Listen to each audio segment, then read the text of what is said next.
안녕하세요. 지혜의 샘에 오신 여러분을 환영합니다.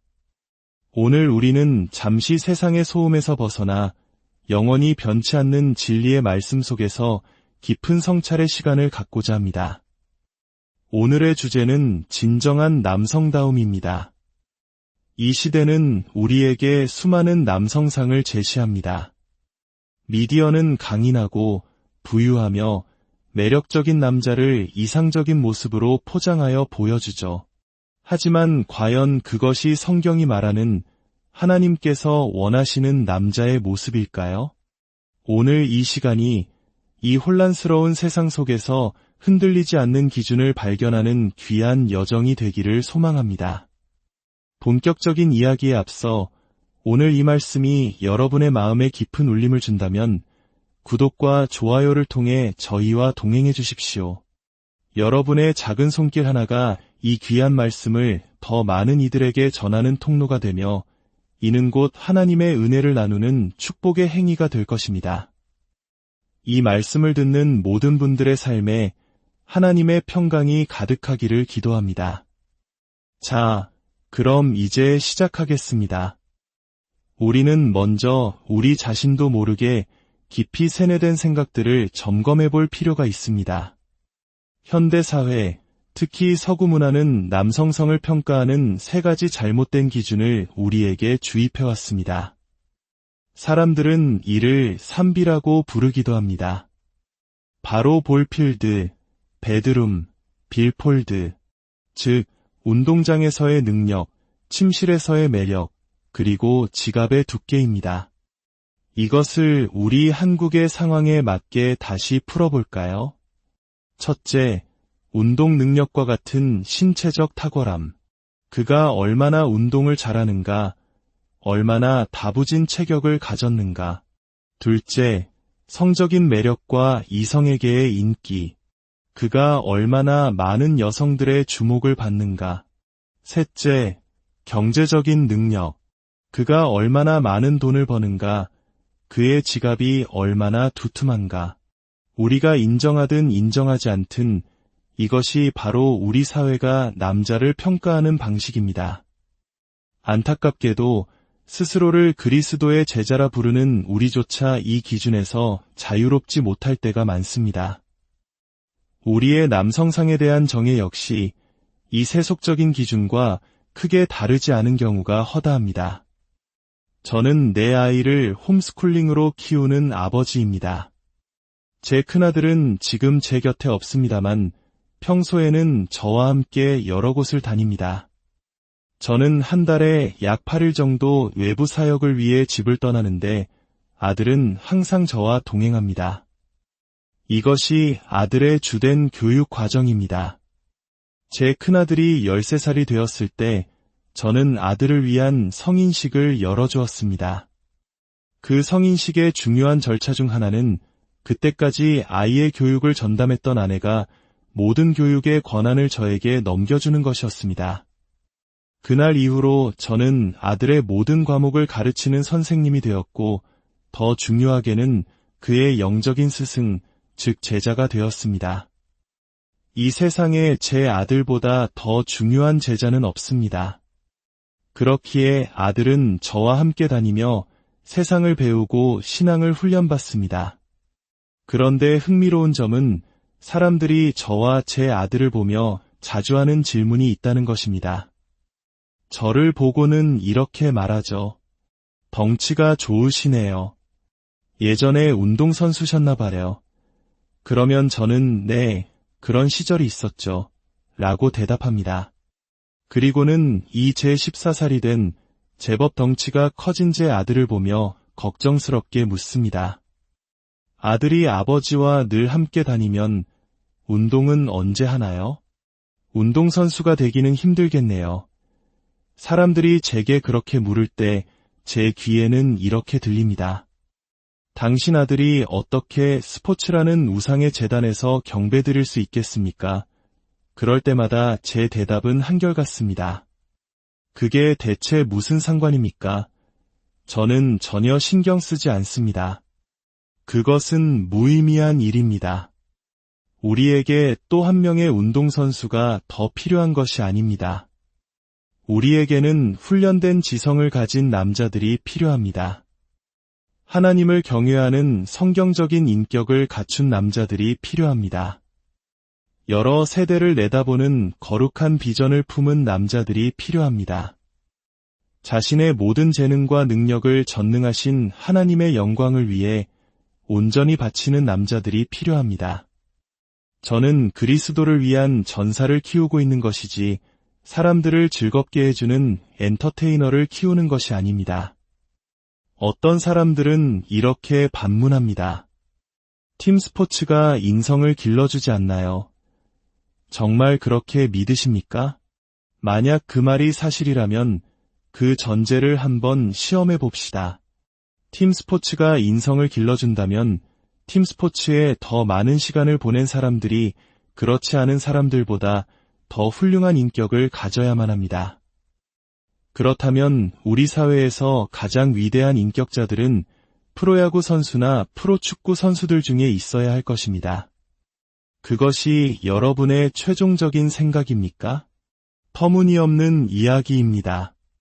그렇다면 과거의 위인들은 어떻게 인격을 형성했을까요? 세종대왕께서는 어떤 팀 스포츠를 하셨습니까? 이순신 장군께서는요? 한 걸음 더 나아가 볼까요?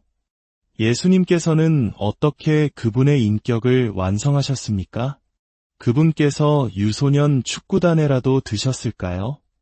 우리는 그렇게 생각할까요? 우리 문화가 남성다움을 운동장, 침실, 그리고 지갑으로 측정하기 때문입니다. 우리 역시 그렇게 남자를 평가하도록 배워왔기 때문입니다. 그렇다고 제가 스포츠가 악하다고 말하는 것은 결코 아닙니다. 하지만 잠시 한 걸음 물러나 스스로에게 질문을 던져보면 이것이 얼마나 남성다움에 대한 제한적이고 피상적인 이해인지, 그리고 성경적 진리와는 얼마나 거리가 먼 것인지를 깨닫게 됩니다. 그렇다면 진정한 남자란 무엇일까요? 더 안타까운 사실은 이 자리에 있는 여성분들 중에도 또 앞으로 곧 결혼하게 될 수많은 자매님들 중에도 우리 문화가 주입한 그릇된 기준으로 남자를 찾고 있다는 점입니다. 운동 능력, 매력, 재력을 말입니다. 입으로는 그리스도를 따른다고 고백하면서도 정작 배우자를 찾는 기준은 성경적인 남성다움이나 거룩한 인격이 아니라 이 세속적이고 유격적인 문화의 반영일 뿐입니다. 그런 선택의 결과로 어떤 결혼 생활을 기대할 수 있겠습니까? 자매님들, 운동장에서의 뛰어난 능력이 얼마나 오랫동안 당신을 만족시켜줄 수 있을까요? 그 능력은 영원하지 않습니다. 두툼한 지갑이 당신에게 얼마나 오랫동안 행복을 가져다 줄까요? 부유한 남편을 둔 모든 아내들이 항상 행복하던가요? 침실에서의 만족감이 당신의 영혼을 얼마나 채워줄 수 있을까요? 우리 문화가 제시한 척도로 남자를 찾는 이들이 결국 깊은 환멸에 빠지게 되는 것은 당연한 일입니다. 그렇다면 그 기준이 아니라면 대체 무엇이 기준일까요? 오늘 우리는 인간의 타락 이전에 하나님께서 본래 의도하셨던 남자의 모습에서 세 가지 본질을 발견하고자 합니다. 진정한 남성성을 회복하기 위해 남자가 반드시 헌신해야 할 최소한의, 그러나 가장 핵심적인 세 가지 요소입니다. 첫째, 그는 하나님을 영화롭게 하는 노동에 헌신해야 합니다. 둘째, 그는 하나님의 율법에 헌신해야 합니다. 셋째, 그는 가족의 우선순위에 헌신해야 합니다. 이제 이 세 가지를 하나씩 자세히 살펴보겠습니다. 첫 번째, 하나님을 영화롭게 하는 노동에 대한 헌신입니다. 창세기 2장 15절을 보면 여호와 하나님이 그 사람을 이끌어 에덴 동산에 두어 그것을 경작하며 지키게 하시고 라고 말씀하십니다. 완벽한 인간이 완벽한 환경인 에덴 동산에 있었습니다. 많은 사람들이 일 또는 노동을 타락의 결과로 저주나 고통스러운 것으로 생각합니다. 하지만 성경은 명확히 말합니다. 하나님께서는 타락 이전에 아담에게 일하고 지키는 임무를 주셨습니다. 일 자체가 타락의 산물이 아니라 일에 대한 우리의 태도, 즉 일의 고통과 수고가 타락의 산물인 것입니다. 창세기 3장 17절에서 타락 이후의 저주를 보면 내가 내 아내의 말을 듣고 내가 내게 먹지 말라 한 나무의 열매를 먹었은즉 땅은 너로 말미암아 저주를 받고 너는 내 평생에 수고하여야 그 소산을 먹으리라고 하십니다. 여기서 저주받은 것은 노동 자체가 아니라 수고로움과 고통입니다. 개신교의 노동윤리, 특히 청교도들이 강조했던 노동윤리는 모든 노동에 유익이 있으며 노동 그 자체가 보상이라는 개념을 담고 있습니다. 하지만 오늘날 우리에게는 이런 생각이 낯설게 들립니다. 게으름은 죄악이며 하나님을 대적하는 것입니다. 오늘 밤 저는 여러분의 아버지 역할을 잠시 하고자 합니다. 사랑하는 딸들에게 아버지의 마음으로 이야기합니다. 저는 제 딸이 성경적으로 자격을 갖추고 자신에게 잘 맞는 배우자를 만나 결혼할 수 있도록 준비시키고 돕는 것을 제 인생의 가장 중요한 목표로 삼고 있습니다. 자격 미달에 가치 없는 남자들로부터 제 딸을 보호하는 것은 아버지인 저의 거룩한 의무입니다. 사랑하는 딸들에게 말합니다. 게으른 남자를 용납하지 마십시오. 게으른 남자에게는 눈길조차 주지 마십시오. 만약 그가 하나님을 영화롭게 하는 노동에 헌신하지 않는다면 그는 당신의 손을 잡고 결혼할 자격이 없습니다. 저는 그런 결혼을 결코 허락하지 않을 것입니다. 아니, 애초에 그런 남자가 제 딸에게 가까이 다가와 관심을 끄는 것 자체를 용납하지 않을 것입니다. 우리 문화가 그리는 아버지의 모습은 어떻습니까? 딸의 남자친구가 집에 찾아오면 아버지는 위협적인 자세로 앉아 소총을 닦으며 험악한 표정으로 묻습니다. 몇 시까지 우리 딸 데려다 줄 건가? 그리고 우리는 그런 아버지가 자기 역할을 잘하고 있다고 생각합니다. 상황을 조금만 바꿔봅시다. 제 집 앞에 3억 원짜리 람보르기니가 있다고 상상해 보십시오. 아직 남자가 된다는 것이 무엇인지도 모르는 17살짜리 소년이 와서 그 차를 운전해 보겠다고 합니다. 제가 그저 총을 닦으며 겁만 주고는 선뜻 차 열쇠를 건네줄까요? 저를 괴롭게 하는 것은 이것입니다. 우리 문화는 한 남자의 딸보다 3억 원짜리 자동차를 더 가치 있게 여기도록 우리를 가르쳤다는 사실입니다. 이것은 병든 생각입니다. 3억 원짜리 차를 17살 소년에게 맡긴다면 당신은 바보입니다. 그런데 제 딸에 대해 이야기했을 때 당신은 제가 이상하다고 생각했습니다. 왜일까요? 당신이 거짓말에 속아왔기 때문입니다. 저는 어떤 젊은 남자가 제 딸의 감정을 조종하고 학대하는 위험을 감수하느니 차라리 3억 원짜리 차 열쇠를 포기하겠습니다. 그러므로 딸들아, 우리가 아버지와 딸로서 함께 찾아야 할 첫 번째 조건은 하나님을 영화롭게 하는 노동에 헌신하는 남자입니다. 두 번째, 그는 하나님의 율법에 헌신해야 합니다.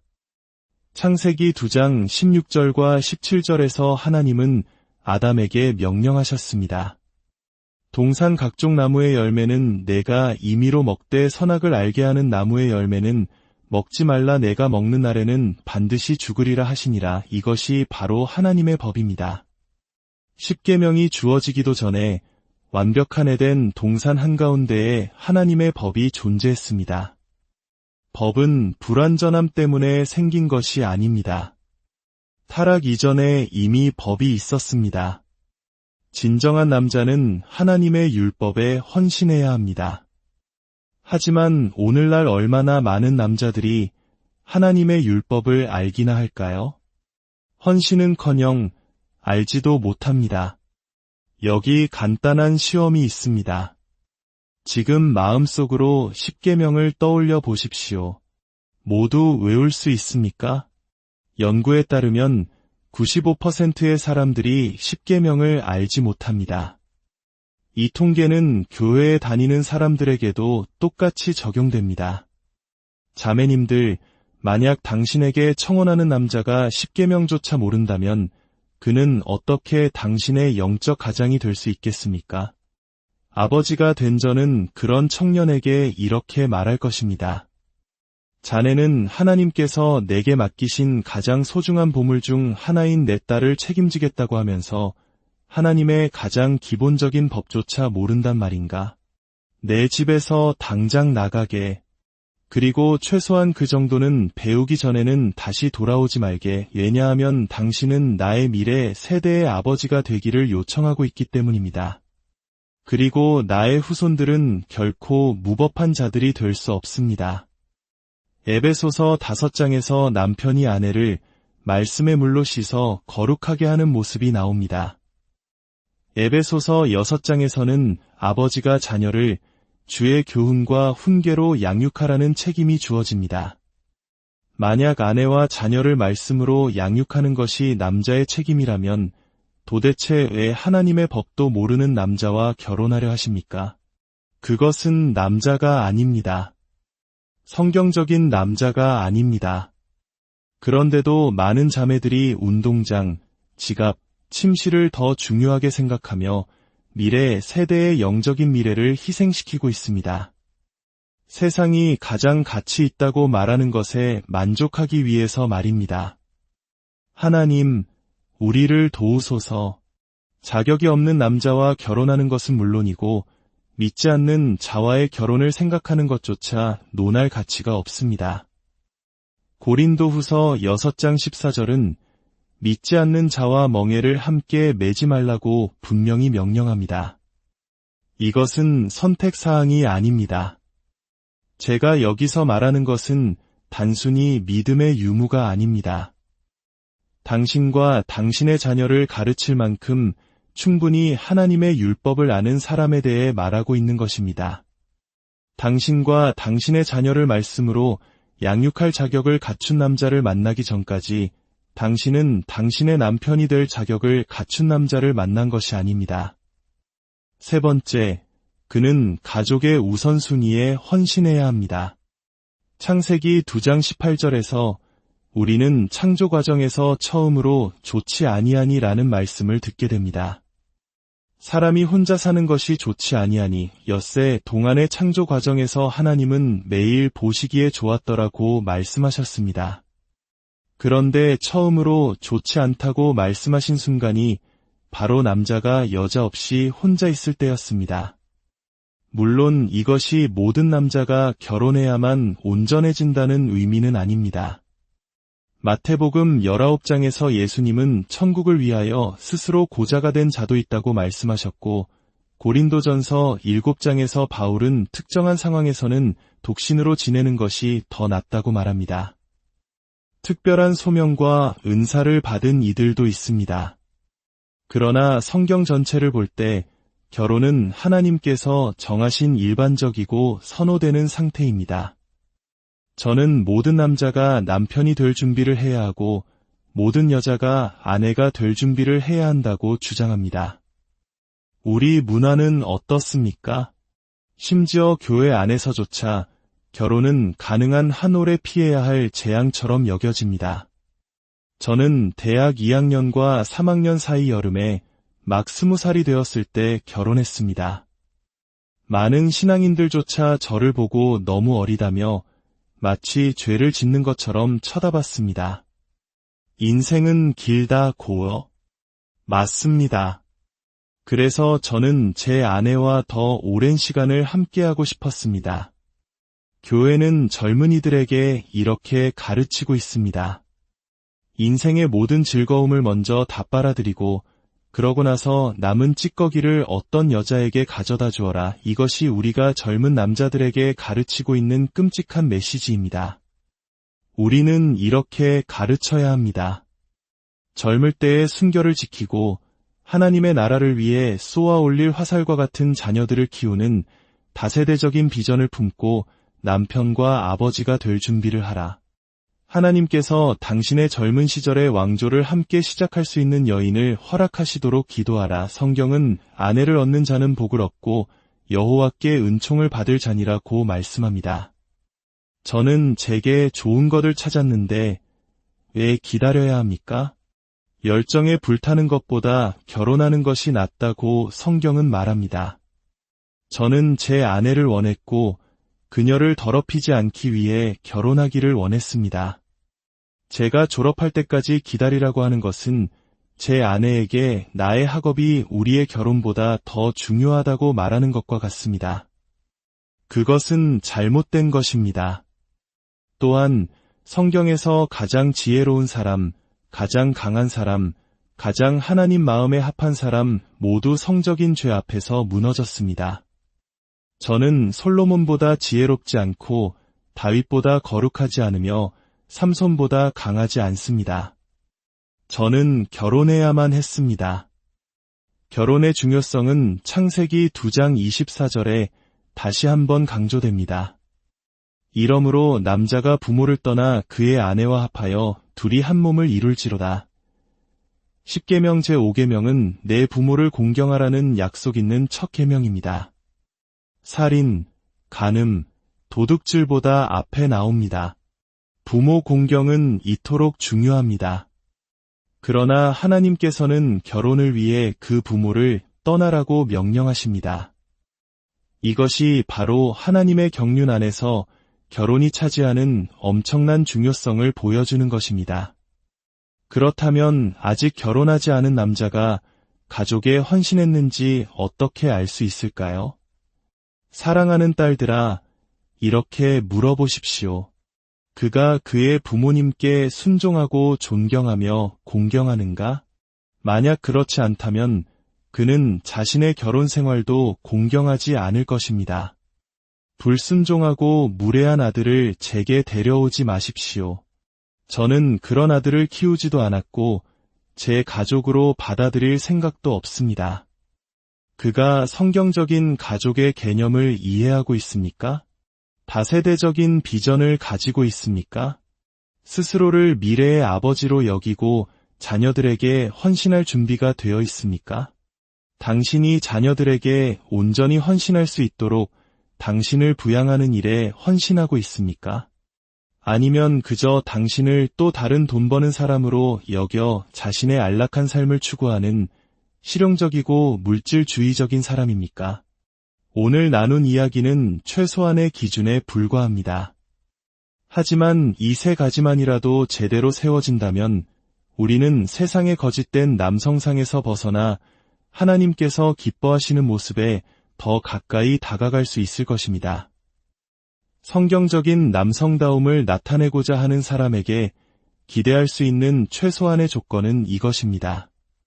첫째, 하나님을 영화롭게 하는 노동에 대한 헌신. 둘째, 하나님의 율법에 대한 헌신. 그리고 셋째, 성경적이고 다세대적인 가족관에 대한 헌신. 이 말씀을 듣는 모든 형제님들이 세상의 기준이 아닌 하나님의 기준을 따르는 진정한 남성으로 굳건히 서기를 기도합니다. 모든 자매님들이 지혜로운 눈으로 성경적인 남성을 분별하여 하나님께서 기뻐하시는 거룩한 가정을 이루기를 축복합니다. 오늘 이 말씀이 여러분의 마음에 깊은 울림과 도전이 되었기를 바랍니다. 이 지혜가 여러분의 삶 가운데 뿌리내려 아름다운 열매를 맺기를 소망하며 하나님의 은혜가 여러분과 여러분의 가정 위에 늘 함께하기를